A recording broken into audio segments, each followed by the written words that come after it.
মাথা উঁচিয়ে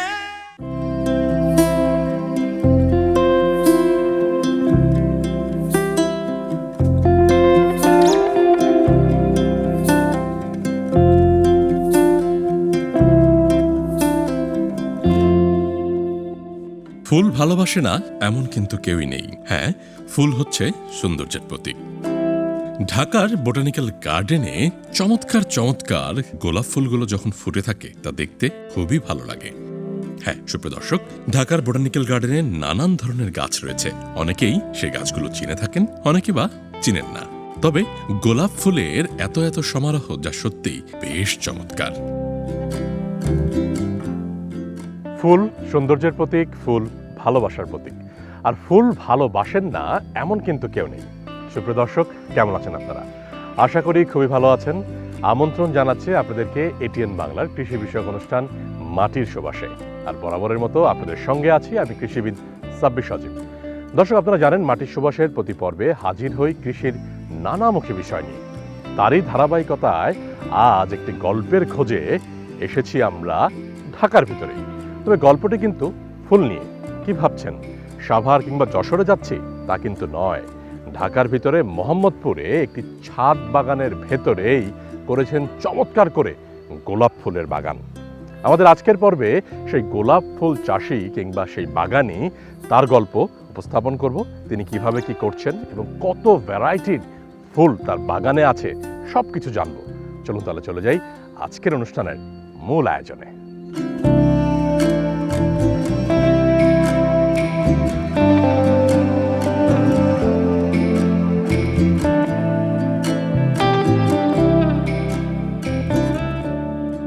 সৌন্দর্য ও লাবণ্যের প্রতীক হচ্ছে গোলাপ। এটি একটি শীতকালী মৌসুমী ফুল। তবে বর্তমানে গোলাপ সারা বছর ধরেই মোটামুটি ভাবে চাষ করা যায়। বর্ণ, গন্ধ, কমনীয়তা এবং সৌন্দর্যের বিচারে গোলাপকে ফুলের রানী বললে হয়তো ভুল হবে না। গোলাপ চাষে বিভিন্ন কার্যক্রম আছে, তবে ছাদ বাগানে গোলাপ, তাও আবার মাটির টবের ভেতরে, একেবারে রীতিমতো তাক লাগানো ব্যাপার।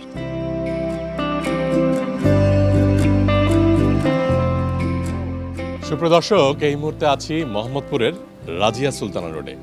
দেখতেই পাচ্ছেন ফুলের রাজ্য, গোলাপের রাজ্য। তো এখানে যিনি করেছেন এই গোলাপের রাজ্য, তার সাথে কথা বলি। কি নাম ভাই আপনার? আসসালাম, ভালো আছেন না? আলহামদুলিল্লাহ। আচ্ছা, এই যে আমি জোবায়ের মাহমুদ আফরি। আপনার এই বাগান করছি শখের বেসিসে। এখানে কোনো কমার্শিয়াল ইন্টেন্ট নাই, পুরাটাই শখের বেসিসে। শুরু করলেন ঠিক কবে থেকে? শুরু আসলে আমি ছোটবেলা থেকেই গোলাপ করি। আমি যখন আপনার প্রাইমারি স্কুলে পড়ি তখন আমার মা কাছ থেকে আমি আসলে উদ্বুদ্ধ হই। উনি সবসময় গাছ পছন্দ করতেন। আমাদের ছাদে সবসময় গোলাপ 10-12টা করে ছিল। তো সেটার পরে আস্তে আস্তে 2000 সালের দিকে এক ভাই আছে খুবই গোলাপের পায়োনিয়ার, ওনার ছাদে প্রচুর গোলাপ। আমি ওগুলো দেখে ইন্সপায়ার্ড হলাম। দেন আমার বাগানে 150 গাছের একটা বড় শুধু গোলাপ দিয়ে বাগানটা, এই ছাদেই বাগান সাজালাম। 19 সাল থেকে আজকে আপনার 25 সাল হচ্ছে। আমি এখন যে কয়টা গাছ করি এটা আমার সব কিছু, আমার পারিপার্শ্বিক ব্যস্ততা সব কিছু মিলিয়ে বাসার সাপোর্ট। বড় বড় কাজের ক্ষেত্রে আমি লেবার হায়ার করে নিই। টানাটানির কাজ, বস্তা মাটি মিশানো, এই কাজগুলো ওরা সাপোর্ট করে। তো আর এখানে বাগানে আপনার টেকনোলজি আপনার ইনস্টল করা আছে, আপনার অটোমেটেড। আপনার এখানে দেখতে পাচ্ছেন যে পানি দেওয়ার ব্যবস্থা আছে, মিক্সিং সিস্টেম আছে। এটা আপনার সামারে যখন অনেক টেম্পারেচার বেড়ে যায় পুরো বাগানটাকে ঠান্ডা রাখে, এখান থেকে একদম মিক্সিং সিস্টেম করে।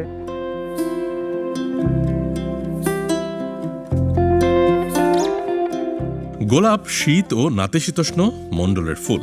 অধিক তাপমাত্রা যেমন এটি সহ্য করতে পারে না, আবার শীতকালে কিন্তু এর জন্য সবচাইতে ভালো। আমাদের আজকের এই উদ্যোক্তা পানি দেওয়ার জন্য বিভিন্ন ধরনের প্রযুক্তি ব্যবহার করে থাকেন। তাছাড়া উপরে রেলিং করে গরমকালে শেডের ব্যবস্থা করেন এবং তার সাথে রেলিংয়ে দিয়েছেন ফগার মেশিন, অর্থাৎ সেখানে স্প্রে আকারে ফগিং অর্থাৎ কুয়াশাভাবে পানি বের হয়। পৃথিবীতে অনেক জাতের গোলাপ আছে। এর মধ্যে বাংলাদেশে চাষ হয় এমন কতগুলো জাতের মধ্যে আছে মিরান্ডি, পাপা, মোলান্ড, double delight, Taj Mahal, paradise, blue moon, Montezuma, Tata centre, city of Belfast.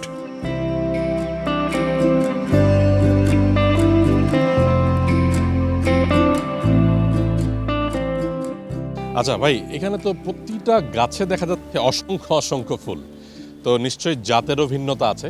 তো আপনার এখানে মোটামুটি কত জাতের ফুল আছে, মানে গোলাপ? আমার এখানে 40-এর উপর গাছ আছে, সব মিলে ভ্যারাইটিস, সব মিলে 45টার মতো গাছ আছে, কিছু রিপিট গাছ আছে। এখানে 40-এর উপর ভ্যারাইটিস আছে।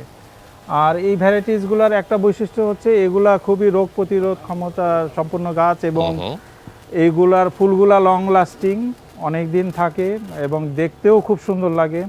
তো এটা যেমন চেরি পারফেক্ট, এটা একটা গ্র্যান্ডি ফ্লোরা টাইপের গাছ। এটা দেখেন আপনার খুবই সুন্দর, হলুদের মধ্যে খুবই পপুলার। সোলাইরে এই পাশের এটা কি জাতের? টিনেকে, এটাতে আপনার প্রচুর ফুল আসে, এটা হাইব্রিড জাতের একটা গাছ।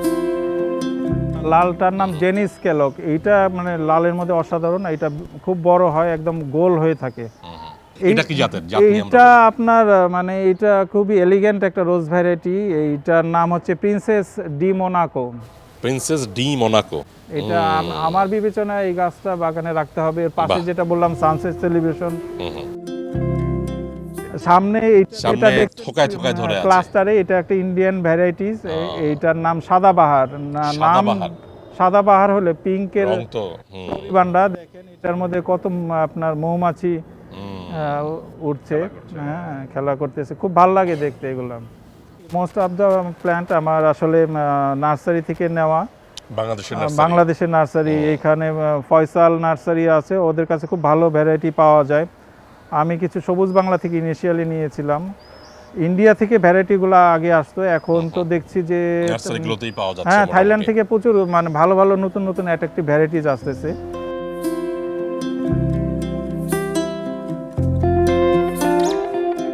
সাধারণত মাটি তৈরি গোলাপ চাষের জন্য খুবই গুরুত্বপূর্ণ একটি বিষয়, কেননা আপনি কিভাবে মাটি তৈরি করছেন তার উপর নির্ভর করেই আপনার গোলাপ গাছে ফুলগুলো আসবে। প্রতিটা গাছেরই তো যত্নের একটা ব্যাপার থাকে। তো এখানে দেখতে পাচ্ছি প্রতিটা গাছে আপনার মাটির টবে করা হয়েছে এক, দ্বিতীয় হচ্ছে আবার উপরে এটা দিচ্ছেন কি ময়েশ্চার যেন ধরে রাখে, এই কারণে। হ্যাঁ, এটা একটা আপনার শেড নেট, এটা মালচিং হিসাবে কাজ করে। এর কারণে আপনার যে সয়েলের ভিতরে যে বায়োলজি, এটা খুবই ভাইব্রেন্ট থাকে, অ্যাক্টিভ থাকে। আমরা তো জানি যে সয়েল বায়োলজি যদি আপনার না থাকে তাহলে ওই সয়েলটা ডেড সয়েল হয়ে যায়। আবার গাছের গোড়াটাও তো অনেক মোটা মনে হচ্ছে, মানে কত বয়স এটার? এইটার বয়স আপনার এটা 5 বছর প্লাস হয়ে গেছে এটার বয়স। এখানে যে গ্রাফটিং যে পয়েন্টটা আছে সেটা মাটির উপর ভাসায় রাখতে হয়। গোলাপ শুধু না, যে কোনো গাছের ক্ষেত্রে খুবই ভাইটাল, এখানে কোনো ধরনের স্যাক্রিফাইস করা উচিত না, এবং আটমোস্ট সিনসিয়ার ওয়েতে আপনার মাটিটা তৈরি করা উচিত। মাটিতে আপনার বিভিন্ন ধরনের উপাদান আপনার নির্দিষ্ট রেশিওতে মিক্স করে 2 মাস আপনাকে পচাতে হবে। আমার কাছে মনে হয় যে মাটির মধ্যে আপনার যদি 50% আপনার সয়েল দেন আর 30% আপনার organic matter like vermi compost, গোবর, পাতা পচা এগুলো দেন, এভাবে শুরু করে না, দেন আপনার 10% বালু দেন, তো বাকি 5% আপনার হাড়ের গুঁড়া দেন। আপনার এইটাতে আপনার ফসফরাস আর ক্যালসিয়াম সোর্স হিসেবে খুবই ভালো, আপনার লং টার্ম আপনার বেনিফিট পাবেন ফসফরাসের। দেন আপনার 1% দিবেন হচ্ছে আপনার শিঙের গুঁড়া আর খোলের গুঁড়া, সব মিলে 100% হবে।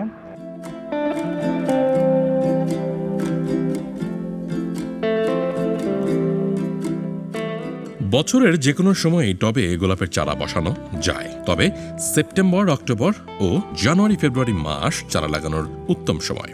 এই সময় চারা লাগালে বেশি দিন ধরে ফুল পাওয়া যায়, গাছের পরিচর্যা করতে সুবিধাও হয়। তবে টবের আকার নির্ভর করে গোলাপের চাষ করা হবে তার জাতের উপর।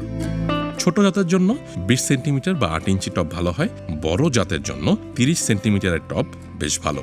তবে প্রথম বছর যে আকারের টবে গাছ বসানো হবে, পরের বছরে কিন্তু টবের আকার অবশ্যই বড় করতে হবে, এবং মনে রাখতে হবে মাটির টবে গোলাপ বেশ ভালোভাবেই চাষ করা যায় ছাদের উপর।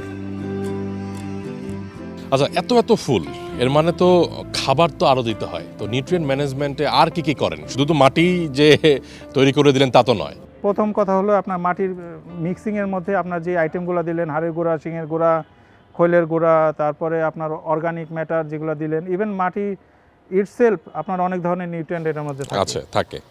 এটা গেলো একটা আপনার সয়েল মিক্সিংয়ের মাধ্যমে আপনি নিউট্রিয়েন্ট প্রোভাইড করলেন। দেন আপনি এটার মধ্যে আপনার লিকুইড কিছু নিউট্রিয়েন্ট পাওয়া যায়, আপনার গুলে নিয়ে আপনার ওটা লিটারে কি গাছে স্প্রে করা হয়? হ্যাঁ লিটারে 1/2 গ্রাম করে, না এটা মাটির গোড়ায় আপনার ওয়াটারিং এর সাথে দিয়ে দিলেন, ওয়াটারিং এর সাথে ওয়াটারিং এর সাথে এটা একটা। পানি দেওয়ার সময় দ্বিতীয়, আপনার কিছু নিউট্রিয়েন্ট আছে পাতায় স্প্রে করে দেওয়া যায়, খুব সকালে বা বিকালে আপনার অনুকূল আবহাওয়ায় আপনার পাতায় স্প্রে করে আপনার ফার্টিলাইজার অ্যাড করা যায়।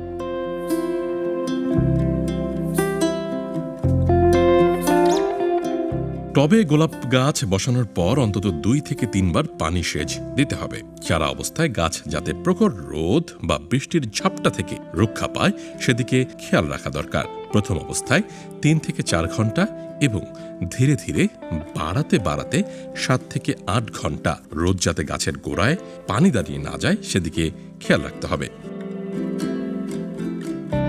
পানি সেচের সময় লক্ষ্য রাখতে হবে যাতে গাছের গোড়ায় পানি দাঁড়িয়ে না যায়। কচি পাতা ও কুড়ি ছাড়ার সময় একটু বেশি পানি দরকার। এ সময় সকাল সন্ধ্যা সেচ দেওয়া উচিত। ঝাঁঝরি দিয়ে ডালপালা সহ সমস্ত গাছটি পানি দিয়ে ভিজিয়ে দিলে বেশ ভালো। এতে করে পাতাও যেমন থাকে সজীব, তার সাথে সাথে ফুলগুলোও ভালো থাকে। তবে ফুলগুলোর ভেতরে পানি জমে থাকলে ফুল কিন্তু দ্রুতই নষ্ট হয়ে যাবে। মৃত ও রোগাক্রান্ত ডাল অপসারণ করতে হবে সবসময় এবং মরা পাতা, রোগাক্রান্ত পাতা এগুলো নিয়মিত ছেটে দিতে হবে। তাছাড়া গ্রীষ্মকালীন সময় একরকম পরিচর্যা, বর্ষাকালীন এবং প্রদর্শনীর সময় অন্যরকম পরিচর্যা করতে হবে গোলাপ গাছে। শুঁয়োপোকা বা অনিষ্টকারী অন্য যে কোনো পোকা দেখা মাত্র মেরে ফেলতে হবে এই গোলাপ গাছের বাগান থেকে। লাল মাকড় সহ আরও অন্য ধরনের রোগের মধ্যে ডাইব্যাক রোগী বেশি মারাত্মক। প্রতিটা গাছ হোক বা যে কোনো লিভিং বডি হোক, রোগবালাই পোকামাকড়ের একটা ব্যাপার থেকে যায়। তো গোলাপ গাছের ক্ষেত্রে আসলে কোন কোন রোগটা বেশি হয় এবং যত্নটা কিভাবে করেন বা ওটার রেমেডিটা কিভাবে করেন, আর পোকামাকড় কি কি ক্ষতি করে? প্রত্যেক সপ্তাহে পেস্টিসাইড এবং ফাঙ্গিসাইড অ্যাপ্লাই করে যেতে হবে প্রতি সপ্তাহে? প্রতি সপ্তাহে। এবং ফাঙ্গিসাইড পেস্টিসাইড আপনার আলাদা স্প্রে করা যায়, আবার একত্রে মিক্স করেও করা যায়। আমি আপনার একত্রে মিক্স করি, কোনো সমস্যা হয় না। তা এটার আপনার যেটা বললেন যে 2টা গোত্র, একটা হচ্ছে পোকামাকড়, একটা হচ্ছে রোগবালাই। পোকামাকড়ের মধ্যে গোলাপের মেনলি 2টা শত্রু, একটাকে বলে থ্রিপস আর একটা হচ্ছে আপনার মাকড়। তো থ্রিপস হচ্ছে আপনার গরমের শত্রু, আর আপনার ছোট ছোট পোকা মাইটস আপনার পাতার নিচে আপনার রস চুষে খায়, দুটোই আপনার শোষক পোকা। তো এগুলোর আলাদা আলাদা ওষুধ আছে। আপনার সপ্তাহে সপ্তাহে আপনার যদি মানে কীটনাশক অ্যাপ্লাই করে যাওয়া যায় তাহলে আপনার গাছে আপনার মোটামুটি এরা মানে ঘেঁষতে পারবে না।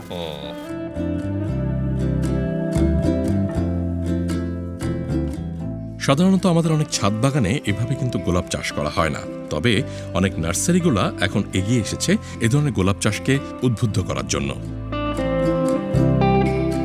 সুপ্রিয় দর্শক, আমরা জানি যে গাছই হোক না কেন, ফুল গাছ বা ফলের গাছ, সেই গাছগুলো কিন্তু নার্সারিতে পাওয়া যায়। তো এই মুহূর্তে কথা বলবো ফয়সাল নার্সারির স্বত্বাধিকারীর সাথে।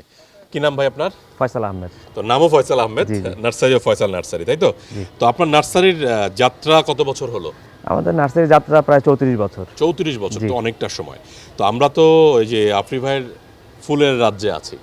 তো ছাদ বাগানে এত এত গোলাপ এই পর্যন্ত আমি দেখিনি। আমি জানি না আপনি দেখেছেন কিনা। এবং আরেকটা ব্যাপার হচ্ছে শুধু যে গোলাপ তা নয়, একটা গাছে এত সংখ্যক গোলাপ। তো এটা ম্যানেজমেন্টের একটা ব্যাপার, জাতেরও একটা ব্যাপার। তো সেক্ষেত্রে আপনি যেহেতু নার্সারির মালিক, তো আপনি একটু বলেন না আপনাদের ওইখানে আসলে কেমন বিক্রি হচ্ছে এবং এ ধরনের বাগানগুলো যদি আরও হয় তাহলে আপনারা কিভাবে সাপোর্ট দিতে পারবেন এবং চাহিদাটা কেমন এই শীতকালে গোলাপের চারার? সোশ্যাল মিডিয়ার কারণে হচ্ছে কি, আফরি ভাই যে গাছগুলো দেখাচ্ছেন এটা দেখে আসলে আমাদের দেশের মানুষগুলো ইন্সপায়ার্ড হচ্ছে। আমাদের দেশের মানুষগুলো একসময় মনে করতো যে একটা গোলাপ গাছ মানে একটু শীতকালে ফুল দিবে আর সারা বছর ফুল দিবে না, বা একটা দুটো ফুল দিয়ে হয়তো গাছটা শেষ হয়ে যাবে। কিন্তু আফরি ভাই সেই ধারণাটা আমাদের মধ্যে একদমই দূর করে ফেলেছে, একবারে বদলে দিচ্ছে। তো এত সুন্দর ফুল ফোটানোর কারণে হচ্ছে কি আমাদের নার্সারিতে এই জাতগুলো, আফরি ভাই যে জাতগুলো দেখাচ্ছে এই জাতগুলোর পাশাপাশি মানুষজন আরও নতুন জাতের প্রতি অ্যাট্রাকটিভ হচ্ছে। তো এই জাতগুলো তো খুব ভালো যাচ্ছে আমাদের নার্সারিতে, এবং মানুষ জাত বেসে এখন নার্সারি থেকে গাছগুলো কালেকশন করছে।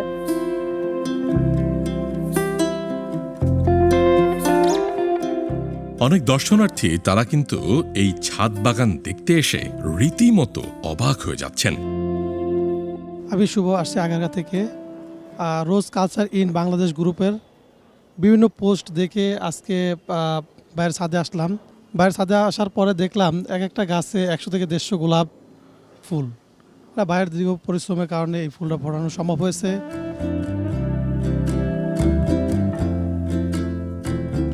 আমাদের উদ্যোক্তা আফরি ভাই একজন ব্যাংকার, তবে ব্যাংকের চাকরির পাশাপাশি তিনি কিন্তু চমৎকার করেছেন এই গোলাপের বাগান। সত্যি ছাদের উপর এমন করে যে গোলাপ গাছে শত শত গোলাপ ফুটে আছে তা দেখতে বেশ চমৎকার লাগে।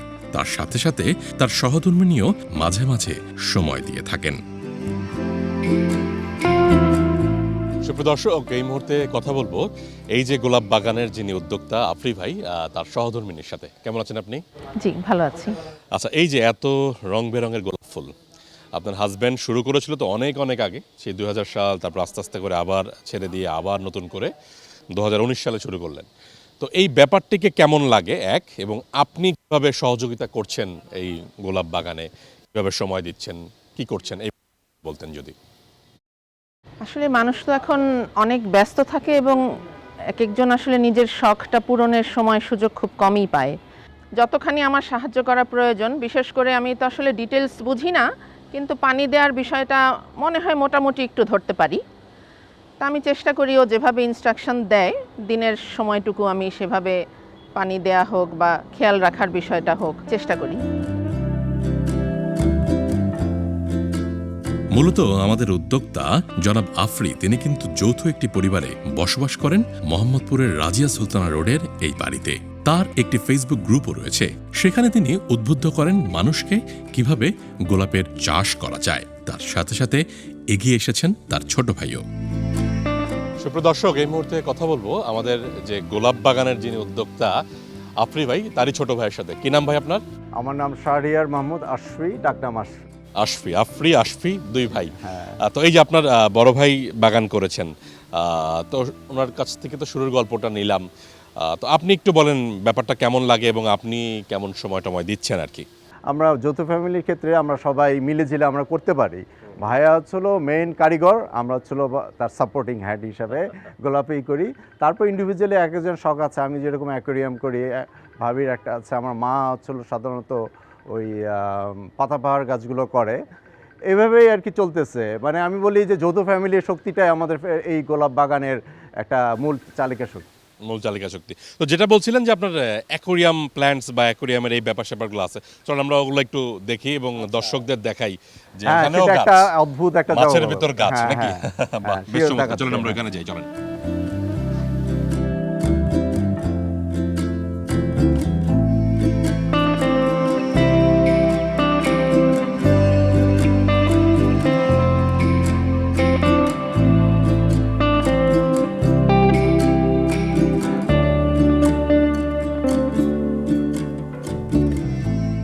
গোলাপ বাগান দেখলেন, আজকে এখন আপনাকে আরেকটা বাগান দেখাচ্ছি, সেটা হচ্ছে পানি জগতের বাগান।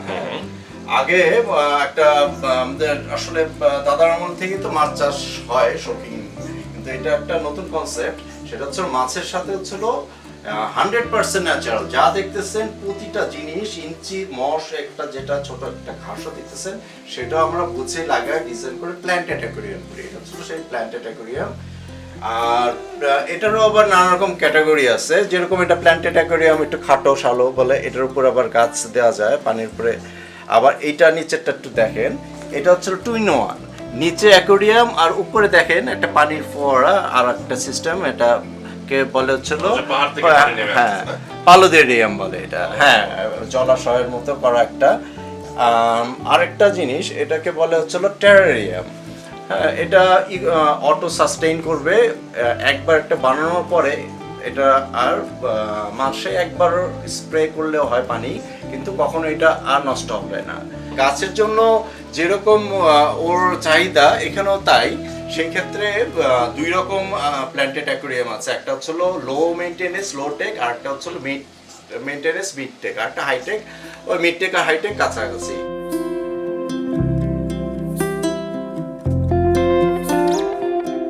সুপ্রিয় দর্শক, আমাদের ঢাকার অনেক ছাদ কিন্তু এখনো ফাঁকা পড়ে রয়েছে। আমাদের অনেক উদ্যোক্তা তারা চিন্তা করে থাকেন এত সময় কই গাছপালার যত্ন করার। একটা কথা মাথায় রাখবেন, গাছ আমাদের অক্সিজেন দিচ্ছে। ঢাকা শহরে গাছ লাগানোর জায়গা কিন্তু নেই, তবে এক একটি ছাদ হতে পারে এক একটি অক্সিজেনের ফ্যাক্টরি। অনেকে চিন্তা করে থাকেন ছাদে গাছ করলে হয়তো মশা বাড়বে। একথা সত্য, ছাদে যদি আপনি অযত্ন অবহেলায় রেখে দেন তাহলে কিন্তু মশা হতেই পারে। তবে সেক্ষেত্রে অবশ্যই পরিষ্কার পরিচ্ছন্ন রাখলে এবং পানি যাতে জমে না থাকে সেদিকটা খেয়াল রাখলে আপনার ছাদে কখনোই মশা হবে না। ছোট ছোট চৌবাচ্চায় আপনি গাপ্পি মাছ করুন কিংবা অন্যান্য মাছ করুন, সেখানে কিন্তু কোনো ধরনের মশার বাচ্চা কিংবা লার্ভা জন্মাতে পারবে না। তাই আসুন ছাদকে ফাঁকা না রেখে সেখানে গাছ লাগাই, হোক না ফুলের গাছ, ফলের গাছ কিংবা বাহারি কোনো ইনডোর গাছ।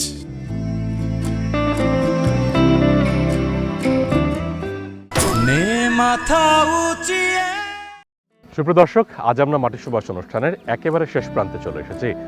আজকের পর্বে আপনাদেরকে নিয়ে এসেছিলাম ঢাকার মোহাম্মদপুরে একটি চমৎকার গল্প নিয়ে।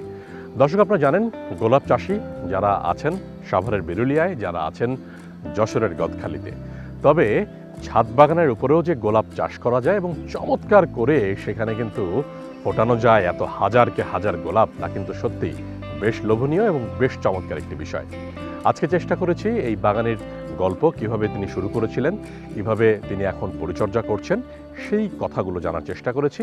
এবং তার সাথে সাথে সেখানে কিন্তু অ্যাকোরিয়াম এবং কিছু লোয়ার টেক প্ল্যান্টস ছিল, তারই আরেকজন ভাই, ছোট ভাই, তিনি করেছেন। তো তার গল্প খানিকটা কিভাবে কি করছেন সেটিও জানার চেষ্টা করেছি। দর্শক, আপনারা জানেন মাটি সুবাসের প্রতি পর্বে হাজির হই কৃষির নানামুখী বিষয় নিয়ে। তারই ধারাবাহিকতায় আজ এভাবেই হাজির হয়েছিলাম। তবে আগামী পর্বে আবারও হাজির হব নতুন কোনো বিষয় নিয়ে। ততক্ষণ পর্যন্ত ভালো থাকুন, সুস্থ থাকুন, এটিএন বাংলার সাথেই থাকুন। সবার বড় যোদ্ধা তোরা, সবার বড় যোদ্ধা তোরা।